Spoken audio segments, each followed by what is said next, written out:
一天要唱5、6只场子，总共加起来一个号头，搿辰光好赚到3万块。哎哟，一个号头3万块，92年的辰光，不得了了，搿相当结棍了。大户哦，搿辰光是有大户了，真的。搿老辣手了，已经。老辣手了。搿姐之前辣视频高头看到侬哎，侬搿个职业蛮特殊的，对伐？是的，是的。侬最早辰光做啥物事啦？最早辰光是单位里向上班个呀，工人呀，就跟榔头、锤子搭界个，哎哟，跟铁打交道个。有体力活了。哎，我老早是技校学的就是搿种装配，手呢是老粗啊。像女汉子了。哎，像女汉子，对的对的。后来呢，就讲也是阿拉两坊间培养了我，对伐？阿拉两坊间搿辰光呢，正好举行搿青年歌手大奖赛的辰光呢，我代表阿拉单位里去参加比赛了。比赛嘛，没想到得了3等奖。哎哟，那么伊拉就晓得我会得唱歌了。咁嘛，阿拉单位里呢，就阿拉是有得就只工会个嘛，手下头有得交关搿种纺织厂嘛。阿拉机械厂跟纺织厂一道参加比赛辰光呢，总归拿我派出去比赛。我总归为单位里向争光得奖，搿辰光我就晓得自家会得唱歌了。哦，就是侬没练过啊？没练过啊？侬唱勿唱法觉着哟自家唱了蛮好。我真的觉着欢喜唱。之后嘛，阿拉同事就跟我讲了，讲小姑娘，伊讲侬蹲辣单位里上班有点可惜啊，侬应该蹲外头去打份工，赚第2份钞票，对伐？伊讲出去跑跑堂子，唱唱歌。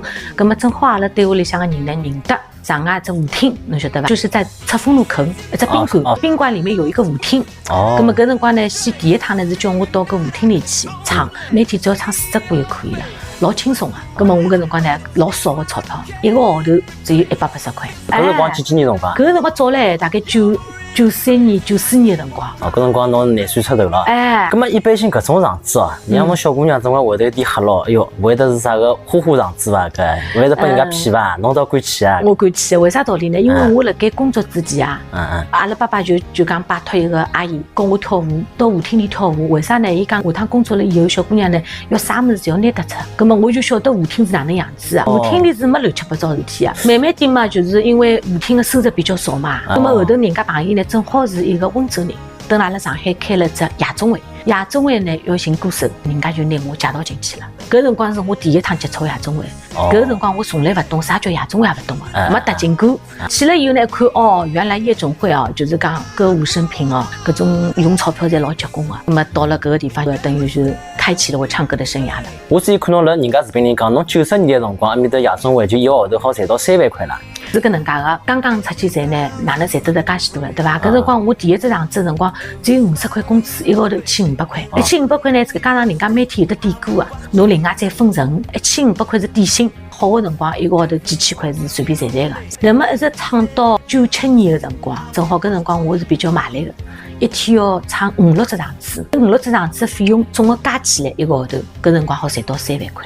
哦哟，一个号头3万块，90年的辰光不得了了，搿相当结棍了。大户哦，搿辰光是有大户了，真的。搿老辣手了，已经。老辣手个，但是呢，我讲是讲赚了老多，但是我自家看不到钞票，因为我身边永远只摆7、8块行钿。自家摆辣皮夹子里零用个，赚得来多少钞票，统统是交拨爸爸妈妈打理的。哦，就譬如讲像侬搿辰光啊，还辣工厂里向上班一点人，工资多少啊？我唱到97年辰光，伊拉工资也只有大概1000多块伐。哎哟，侬是翻了伊拉。哎哟，翻了勿得了，勿得了10万了哟。搿是比阿拉董事长钞票要多了。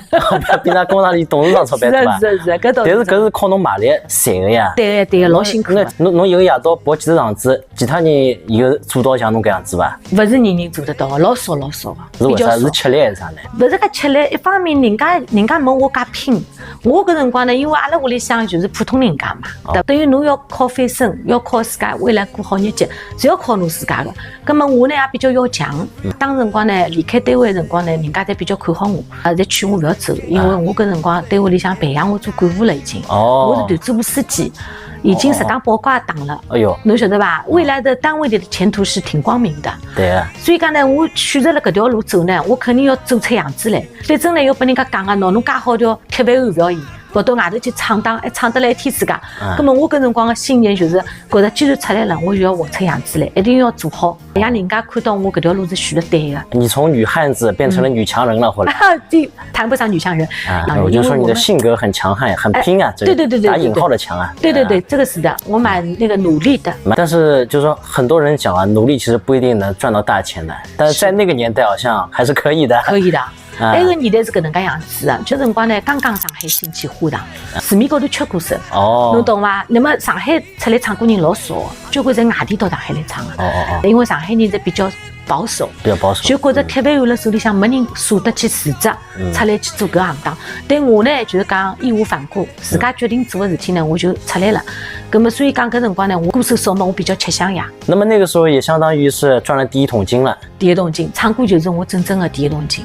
这2年是非常艰苦的，因为新加坡的消费特别高，这个也贵那个也贵，到那里不舍得花钱的，就是赚的钱全部都省下来，自己省吃俭用。那么阿姐啊，你是年轻时候在上海的舞厅里面唱歌，你说赚到了第一桶金，那为什么你赚到钱之后，你还要97年的时候跑到新加坡再去赚钱呢？我是98年去的啊，98年去的。98年去的，因为为什么呢？当时正好有一股风嘛，上海正好大家都在往国外跑，出国潮。对，出国潮，有的人呢去日本的比较多，也有去别的地方的。我呢就觉得新加坡是讲华语的，那里是华人的地方，所以呢我就没选择去日本，我就选择了去新加坡。这个时候上海是赚得到，但是呢上海5、6个场子一天，蛮辛苦的。哦，你那个时候唱歌就是说，要在上海跑5、6个场子。对，每天6点开始。要唱歌，唱到半夜里2、3点。哎呦，回到家里就是凌晨了，等于是整晚的是没有睡觉的，就是到白天才睡的，日夜颠倒的。哎呦，这个钱赚到了，身体要垮掉了。是的，我就考虑到这个问题，就是说觉得好像不能太辛苦啊。然后呢，当时呢，他们跟我说，新加坡的月薪，然后一个地方就可以赚到你上海5、6个场子的钱。哎呦，那么我心里想想也可以的，去那里呢，适当的去见识见识，然后离开父母，独立生活一段时间，锻炼锻炼自己。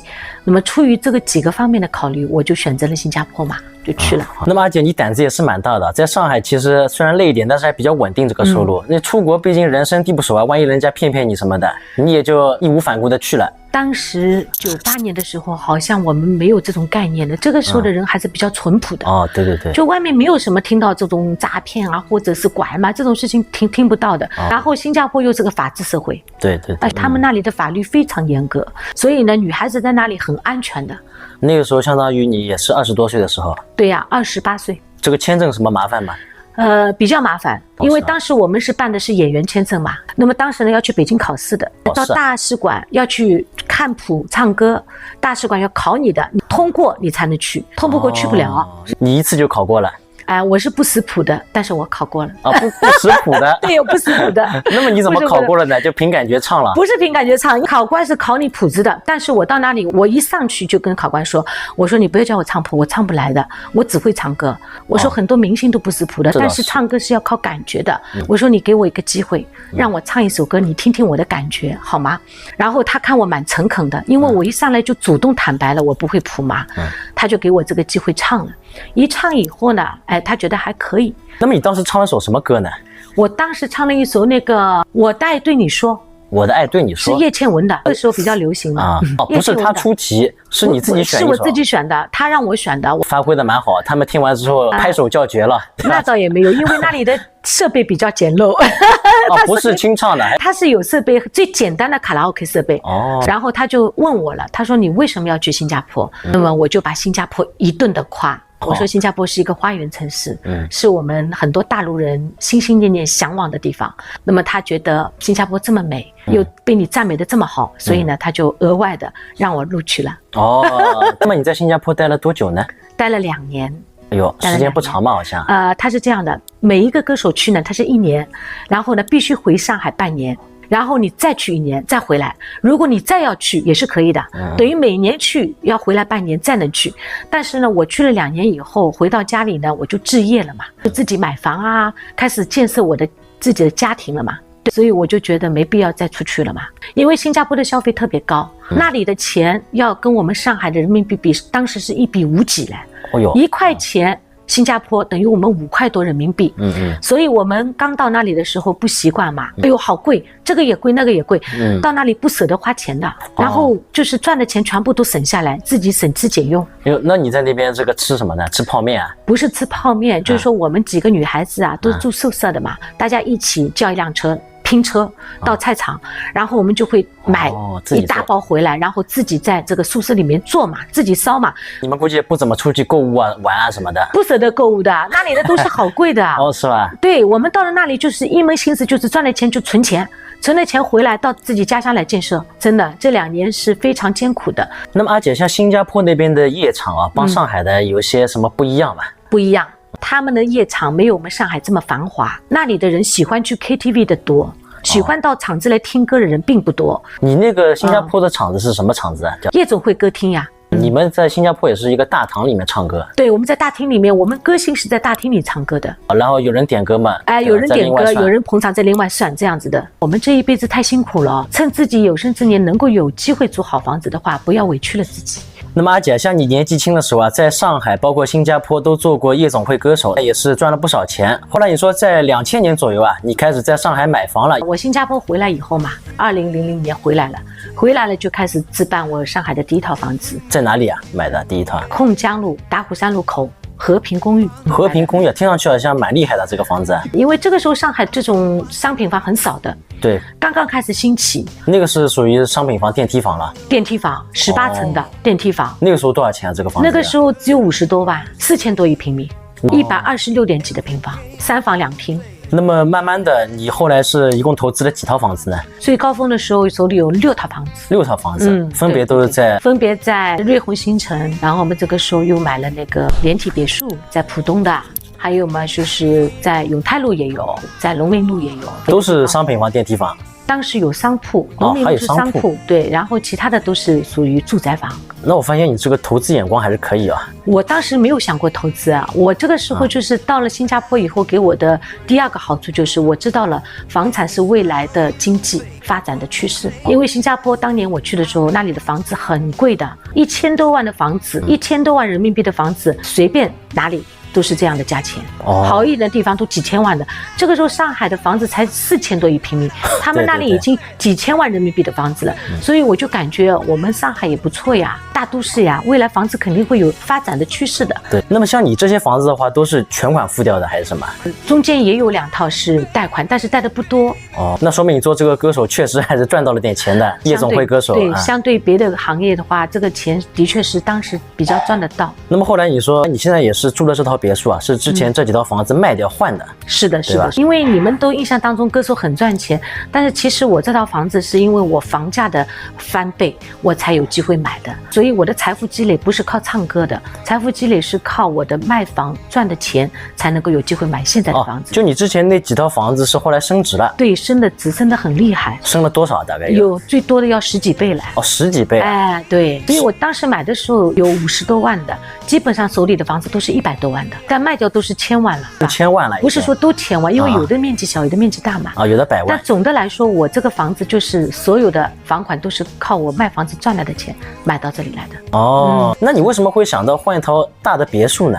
因为我觉得好像我们这一辈子太辛苦了，趁自己有生之年能够有机会租好房子的话，不要委屈了自己。然后呢，正好给父母养老，让他们有一个安享晚年的地方。未来房子东西是可以传承的，如果我老了以后呢，还可以传给我的孩子，所以我觉得这个是有必要的。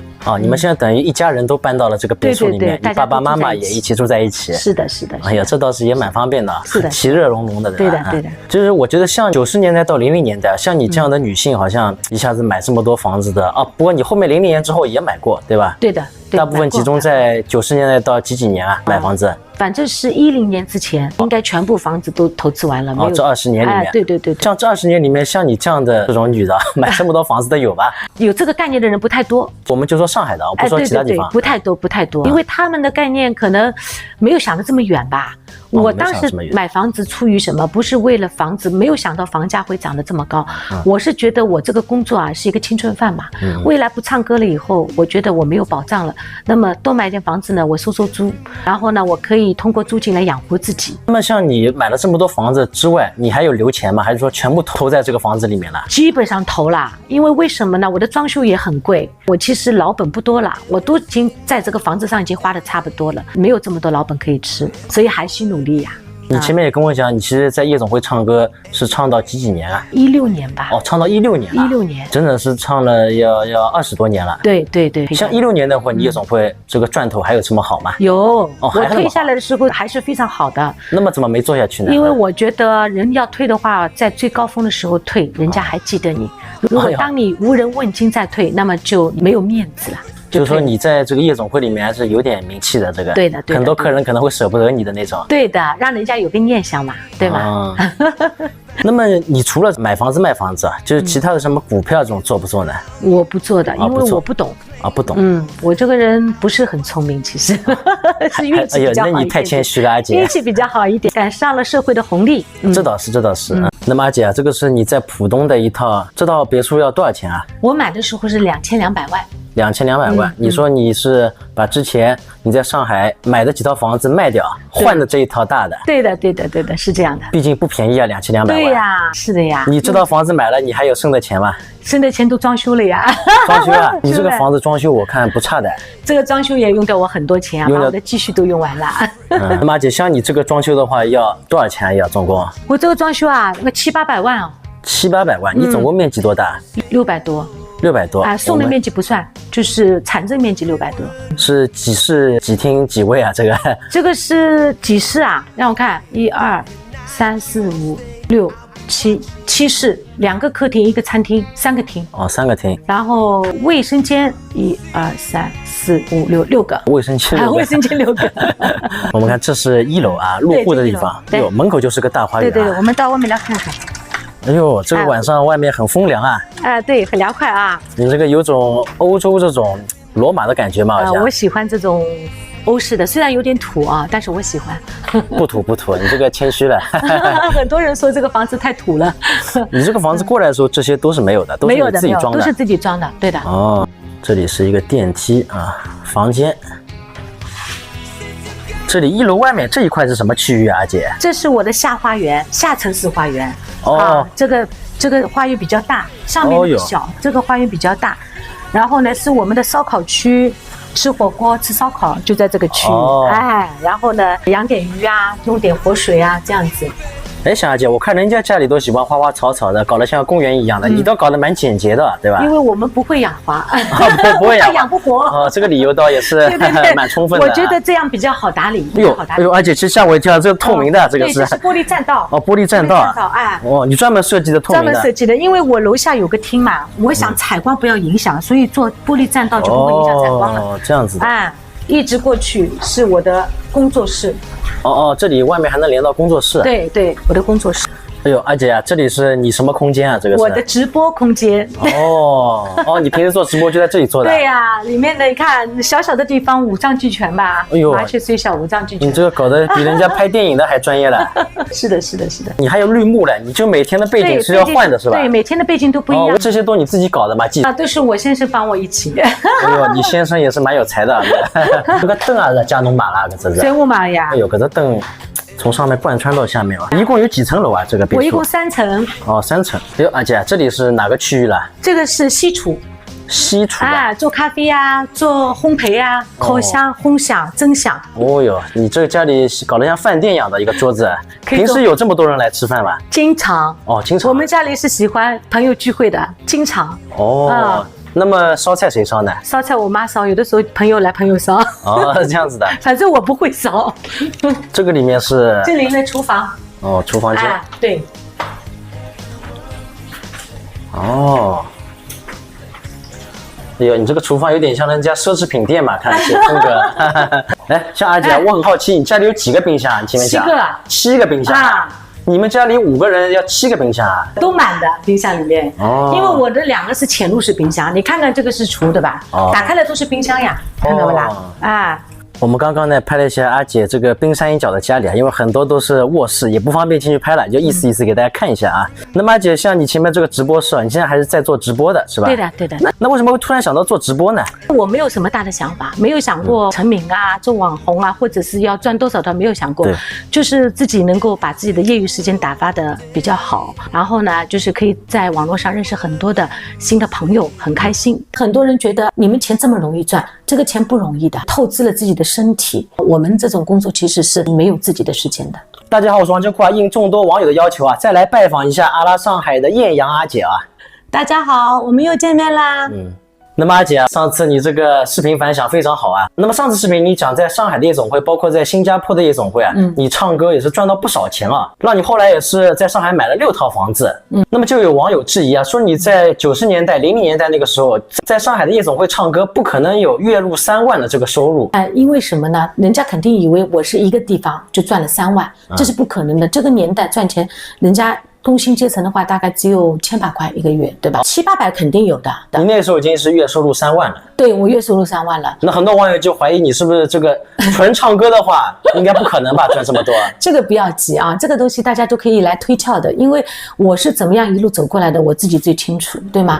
当时呢，我刚刚出来辞职以后呢，我就觉得啊，一样出来了，我就多唱几个场子。这个时候呢，一个晚上我要赶5场，所以一个月3万的这个钱，不是说唱一个地方得来的，而是我辛辛苦苦从吃晚饭就要出门，乍浦路吃晚饭的时候有唱的，人家在吃饭，我在唱歌，唱好以后再赶到夜总会，要赶几个，最后一场赶到宵夜场。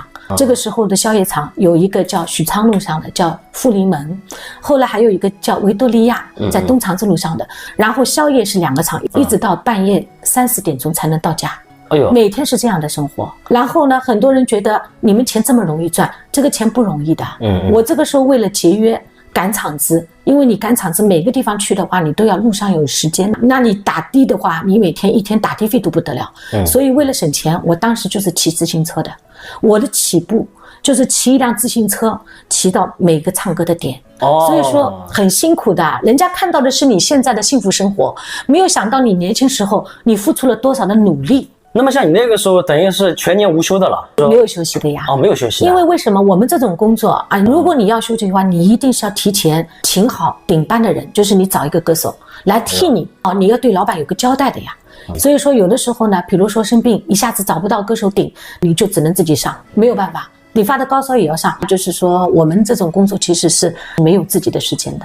那你这太辛苦了，等于天天要到凌晨3、4点。对呀，对呀，这个时候就是年轻嘛，有的是劲，好像也没有觉得特别累。那你等于都是早上睡觉。对呀，对呀，因为我们到家已经3、4点了，洗澡，脑子里一片混乱，都是音乐声，所以我们每天等于是晚上不睡的。白天开始睡觉，睡到下午起来以后随便吃一点，要开始一天的工作了。所以我们这种工作其实是常人是不能理解的。对呀，对呀，对不对啊？这个时候就是年轻有闯劲嘛，觉得一样已经辞职了嘛，出来总希望能够做得好一点，多赚点钱。后来嘛，因为我爸爸妈妈就觉得小姑娘骑自行车太危险了，而且每天这么多的路程，他们不放心。他说你要改变，他说你不要去在乎钱了，你反正现在也赚得到嘛。后来呢，我呢就是想来想去呢，还是叫了一辆那个当时呢流行那种残废车，3个轮子的残疾车。对，因为3个轮子的比2个轮子的安全一点点，这倒是对吧？后面还有一个座位，他还弄了一个挡风布可以挡风，对不对？然后人家在骑，对。那么当时呢，我就觉得，因为我们很多歌手都是找这样的车。我当时呢找了一个车技很好的，他可以穿梭在各个马路上面，很稳，但是高手但是这个人呢，这辆车呢特别破，很破的，它上面的棚啊，毛坯的，对，毛坯的，就像人家毛坯房。然后我当时找到他以后呢，他跟我开个价，然后我跟他讨价还价，大概一个晚上给他35块，他帮我跑6个场。包车了，包车，对，他整个晚上跟着我的。他那个时候一个晚上赚得到35块吧？他平时赚不到呀。那么有的时候到了一个地方，我从他的车下来被客人看到呢，人家要笑话我，人家说你怎么这么坑啊？对呀。他说你赚这么多钱都不舍得用，还叫这种车，太掉链子了，太掉链子啊！我就觉得有点不好意思。后来呢，我就跟这个人说了，我呢每天再增加你一点钱，你能不能帮我这辆车稍微装修一下，升级一下，至少把这个雨棚弄个新的。结果呢，他就去照做了，然后我还是用了他一段时间。后来呢，就随着我的收入的增加，然后慢慢就改善，他就打车了。这个时候夏利嘛，连桑塔纳都不舍得叫，夏利便宜嘛。我的每一步都是从苦一步一步上来的。而且我觉得这个钱也不是谁都能赚的，一个是比较苦，第二个是这是有一定技术壁垒的，不是每个人都能通过唱歌获得第1名出道唱歌的。你想想看，以前我们唱歌的要求很高的，所有的歌是乐队伴奏要背出来的，脑子里几百首歌啊要背出来。那么阿姐，像你那个时候每个月3万的收入啊，一个是场子跑得多，那么另外是基础工资多还是花篮的钱多呢？基础工资很稳定。当时我刚出道的时候，基础工资只有50块钱一个场子，6个场子就300块，对吗？对，这个300块等于1万块左右，这个是基础工资。然后呢，你每个地方都有点歌的呀，所以小费是要胜过你的工资的呀。这花篮就是点歌的意思。对，点歌的意思，就是人家100块点一首歌，当时我们歌手只能拿25块。哦，那比如说你一晚上最多的时候能够被人家点几首呢？有的1000多，那么我就拿250块呀。这数字不太好听嘛，好像。对对。所以说我们总结一下，就是当时你赚的这个每个月3万块的收入，在00年左右都是走的正经路子，对吧？那当然了。完全是靠苦拼出来的。对对对，因为夜总会就是一个鱼龙混杂的地方，三教九流的人我们都要接触的。如果说你要继续留在这里能够发展的话，你只有人人负重。那么阿姐，上一集视频我们讲到，就是你那个时候就00年左右啊，在上海的夜总会跑几个场子能够赚到月收入3万，但是你说其实很多时候啊都是忍辱负重的，这个钱没有什么好赚的。那当然了，有这样一个事情啊，就是我记忆比较深刻的事情。有一次场子里来了一个客人，这个客人呢还很年轻，也很帅，进来以后呢走路样子什么各方面比较张扬，但是呢我是初来乍到，对他不了解。当时我在台上唱歌，我记得很清楚，他进来以后呢就坐在那里坐了一会儿，然后呢就在台下指着我说，你跟我唱一个在雨中，他就这样说。那么当时呢我正好在唱歌，还没有结束前面一首歌，唱到一半他这样说了以后呢，我没有办法停下来，我必须要唱完这首歌我才能够跟他合作或者是回答他的问题，对吗？所以呢我当时就没有回答他，我在唱歌。没想到呢他跑到自己的桌上拿了一杯水，走过来从我身上浇上来。哎呦，给你洗澡了一下子。这个时候是天冷，我穿的很单薄的那个演出服从我头上浇到身上，我身上都湿掉了，我的妆也花掉了。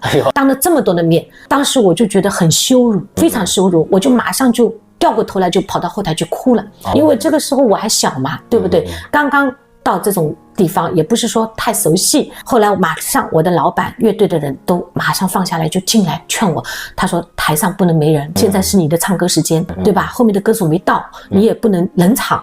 他在劝我，他说你不要生气小姑娘啊，这个事情我们经常会遇到，因为这个人是我们这里比较出名的，他就是这个性格，很多歌手呢都是这样经历过来的，所以呢你不要放在心上啊。他说我们也惹不起他，就这样跟我说。后来我马上就最短的时间，我自己思想考虑了一下，对不对？惹不起他，他是什么大佬啊？他是不是大佬，就是很厉害的这种人。那么当时呢，我也是觉得我自己一想，对不对？我是现在是全职在唱歌，我如果这么好的一个机会场子失去的话，我以后怎么办？再要去找这么好的待遇的场子比较少，对吗？所以呢，我想来想去，如果说你要继续留在这里能够发展的话，你只有人人负重。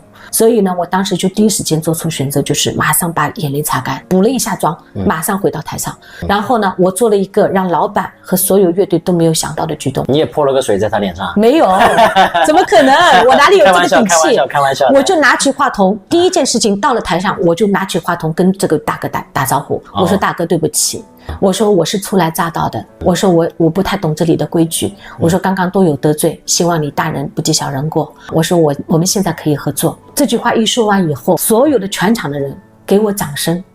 你搞了个大哥在面孔红嘞，因为我是很诚恳的在台上给足他面子的，所以呢，他可能也反思了一下，他当时没有做出任何的举动，也没有上来跟我唱歌，但是我唱完以后，我再过去。换了衣服，换了便装，我再过去跟他打招呼的时候，你又去打招呼？又去打，因为我唱完歌以后换完便装，我要下班之前要跟每个客人打招呼的嘛。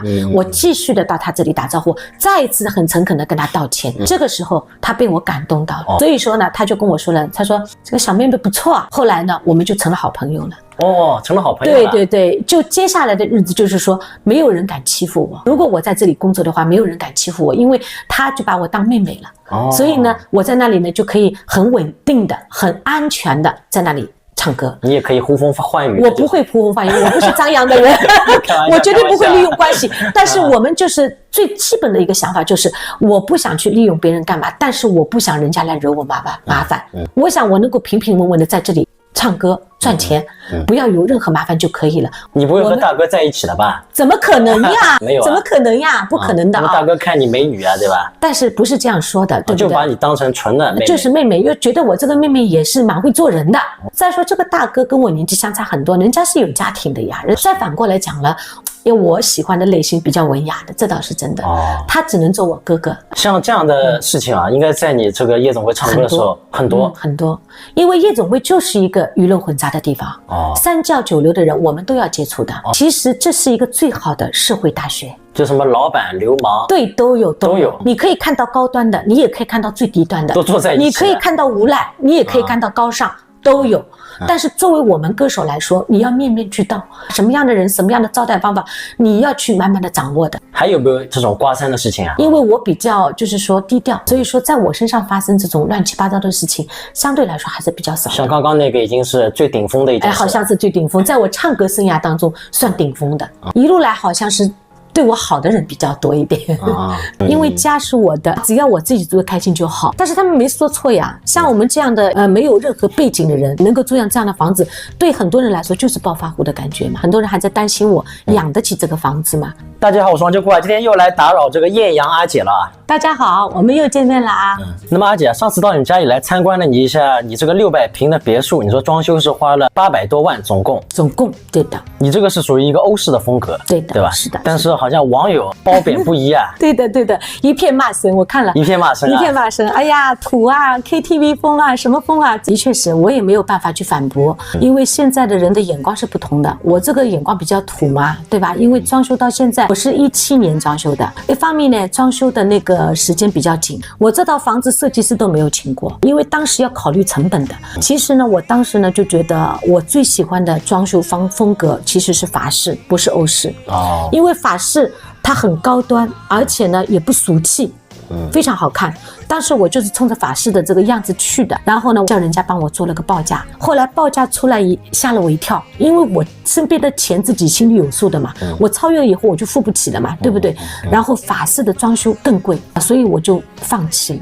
不是我没有眼光，不是我不懂得高大上，而是我没有这个能力。原来这个法式帮欧式是有区别的。当然有区别了。现在人家流行的是简欧，我当时呢就是装的有点隆重，就像这些金啊什么的都太多了。他们网友说你这个家里像那个王朝大酒店啊，还有那个金米罗这种风格。对，有点是有点像的。因为我是蛮喜欢这种风格的呀。其实金米罗啊，我跟你说，还说像那个夜总会风格，就你工作的地方。对，工作的地方是的。说你在忆苦思甜。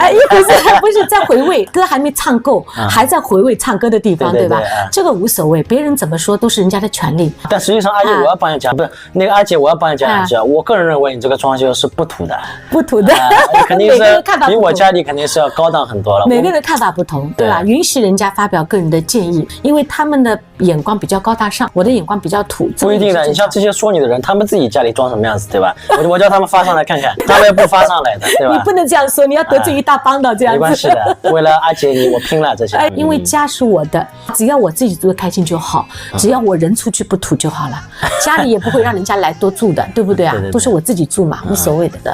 总共是装修了多久啊？1年呀。整1年，装修了1年左右啊？对呀，这个蛮长的。这个不算长，这么大的房子人家都是3、4年的，1年属于最快的速度了。我是日夜盯着，家里不允许有一天有空当的，每天工人的行程我都安排好的。这个人不行，那个人来，反正不能空着的，每天盯在屁股后面。就是从那个年开始，我不唱歌的呀。我就退下来了呀，正好有空了。对呀，因为我觉得我要全心全意装修房子嘛，我想一步到位了嘛，不想在以后再麻烦，对不对？所以呢，也是花了很多心血的。其实我觉得有些网友啊，我觉得土这个词还是有点过了一点。我觉得他们这些网友可以说你有点土豪味，对吧？有点暴发户的这个味道。对。但是这个土呢，就有点不太恰当了。其实他们就是说暴发户呀，但是他们没说错呀。像我们这样的一个没有任何背景的人，对不对？能够住上这样的房子，对很多人来说就是暴发户的感觉嘛。很多人还在担心我养得起这个房子嘛，所以我在讲呢，大家放心，养房子还是养得起的，因为我的消费也不是很高。养房子嘛，就是这个水电煤、物业管理、水电煤，对吗？方方面面的确是要有点费用。像那个物业管理，很多人很好奇，比如说1年大概多少钱啊？我们这里不贵，我们这里是非常实惠的，没有人家想象这么贵。而且有些人还说你这个房子肯定是在很偏远的地方，否则怎么可能才2000万套这个别墅？那他们怎么不说我的房子是16年买的？对呀，他们不知道你是16年买的。对呀，我不是现在买的呀，对不对？16年买2000万的房子，我买的时候已经涨价涨了700万了。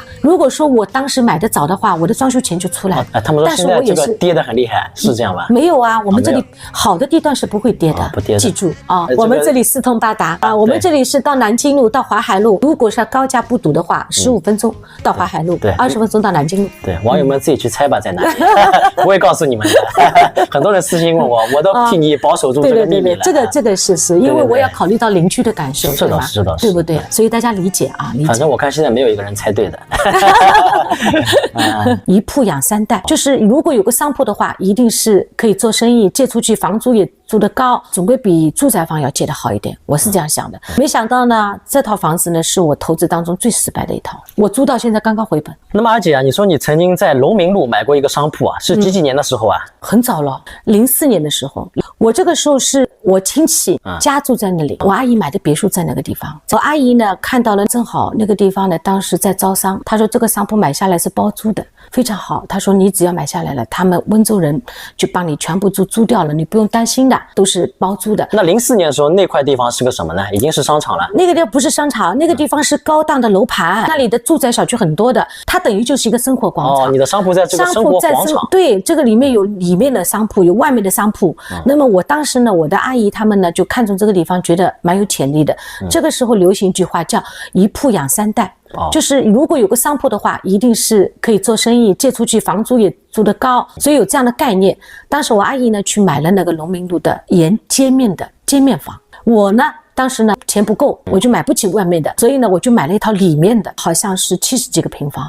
然后因为但是它很高，楼层很高，它可以1拦2的变成复式了。但是买下来以后呢，多少钱啊？买了100多万。也要100多万。100多万，对。那么街面的要多少钱呢？街面的要大概要翻个倍，200多万，300万不到一点。哇，那个时候0几年就要一个商铺要100-200万呀，要的。所以说我当时买不起外面的呀，我就买里面的。我想我买小一点的卖，对吧？反正商铺嘛，相对来说，如果是包租的，那么肯定是不用担心的，总归比住宅房要借得好一点。我是这样想的。没想到呢，这套房子呢是我投资当中最失败的一套。为什么呢？因为他从头到尾这个策划就是一个骗局吧，他根本就不包租的。当你房子拿到手以后就不管你了。所以呢，这个地方本来是一个很好的地方，但是呢，因为没人管，每一家买下来的都是自己自由安排。这一家开个火锅店，这一家开个点心店，这一家开个卖衣服的，这一家开个养鱼的，所以就乱套了，你知道吗？就租出去的什么都要自己来弄的。对，自己弄的。然后呢，租出去的没有一个统筹规划的，所以这变成一个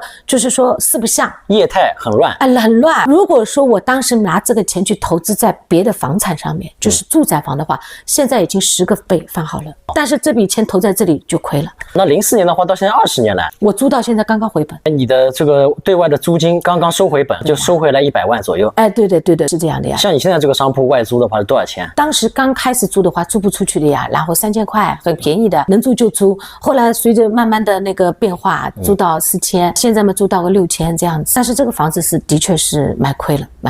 那么像你阿姨那个街面的呢？街面好租。他1个月2万多，他早就回本了，然后他现在还是每个月比较稳定的嘛，现在就等于是盈利了。盈利，对。我呢现在等于是刚回本，但是呢这个房子现在目前租客也只不过是当仓库派用处的，所以说没有保障的，什么时候人家不租就不租了，难讲的，对不对？但换个角度想，阿姐，你现在等于已经回本了，你别现在还年轻呀，接下去嘛你不得等于盈利的嘛？盈利嘛，问题是如果说他能够正常的一直这样租的话是蛮好的，就怕到时候人家撤退了不租了，那你这个房子空在那里也卖不掉也租不掉，那你不是你别说真有这可能，你像七浦路什么的，很多都空置了。对，很多空置商铺。是呀，当时你七浦路多火啊，对不对？谁能想到会新建这个局面了？那么阿姐啊，听讲你有好东西要给我看一看。不是什么好东西，这2天我正好在翻照片，家里很多的老照片，你知道吗？正好你今天来呢，我正好找出几张，给你看一下，介绍一下。因为很多网友说叫我把年轻的时候的照片，他说让展现出来，让我们看一看。对啊，我也很好奇，阿姐现在颜值就这么高，年纪轻的时候那不还没有，所以说不是你们想象这样的。这个时候呢，我在新加坡的时候，正好香港的明星陈松伶到新加坡来，然后呢，我正好有机会跟他一起喝下午茶。陈松伶啊，对，我们在文华酒店包了一个房间，我们一起喝的下午茶。这时候你是几岁啊？这个时候我29岁。哦，这个呢，跟大家介绍一下，是陈松伶的经纪人，她是一位女士，看起来像男士啊。陈松伶当时呢是经常到新加坡做公益的。然后回国以后呢，我会参加各种的年会的活动啊什么的。那么阿姐，这张照片你说要隆重介绍一下，这位美男子是谁啊？这位美男子啊，我跟大家介绍一下啊。大家记得我们上海有一个五星擂台赛嘛，就是10连冠五星奖。当时有一个很火的一个选秀项目叫五星擂台，然后呢，我的这个男歌手呢，他是10佳歌手，上海10佳歌手叫周文志啊，他当时就是10连冠，就是10次都拿到了冠军。哦，这么厉害！所以当时在上海呢比较出名的，他也是我的恩人，就是我的师傅。就是因为他当时把我收留下来，觉得我是可以培养的，留下来，所以我才能够走上这条唱歌的道路。那么这个时候你是在哪里跟他合照的？这个时候我们在一起演出，我们在夜总会演出的时候，他也是歌手嘛，他又是节目主持人兼歌手，所以说呢，当时呢，他等于就是我的踏进演艺圈唱歌的领路人。如果当时没有他的挽留的话，老板就不用我了，因为我没有经验嘛，一看就是一个小姑娘，很青涩的，老板不用。但是呢，他跟老板保证，他说这个小姑娘有培养前途的。后来他就带着我，你们关系蛮好嘛，还手挽着手了。师傅嘛，师傅嘛，这脸有点红嘛，这个怎么可能，对不对？我有师娘的，你不要乱讲，有师娘的，不怪我多嘴，开玩笑的啊。那么阿姐，我感觉你这个照片上面年轻的时候好像跟你现在长得有点区别啊。有点的啊，对吧？好像不像一个人嘛，怎么？因为为什么呢？这个时候头发是披下来的，一直是长波浪。现在呢，我觉得年纪大了以后，我反而就觉得头发梳起来比较干净一点，所以我现在头发是不披下来的，就是梳着的。